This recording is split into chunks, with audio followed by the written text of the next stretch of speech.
કેન્દ્રીય જળશક્તિ મંત્રી અને ગુજરાત ભાજપ પ્રદેશ અધ્યક્ષ સી.આર. પાટીલ આજે આદિવાસી જિલ્લા એવા ડાંગની મુલાકાતે આવ્યા છે, જ્યાં તેમણે ડાંગ જિલ્લા ભાજપના મધ્યસ્થ કાર્યાલય કમલમનું ખાતમુહૂર્ત કર્યું.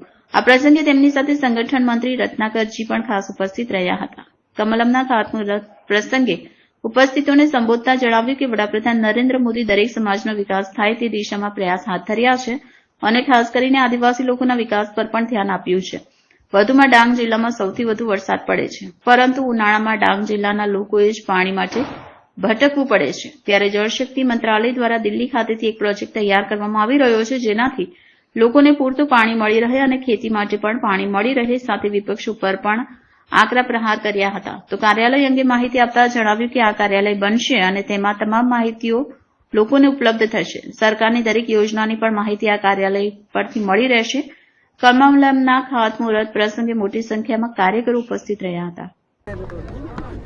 આવા ડાંગ ખાતે ભારતીય જનતા પાર્ટીનો કમલમ કાર્યાલયનો ખાતમુહૂર્ત આજે કરવામાં આવ્યું.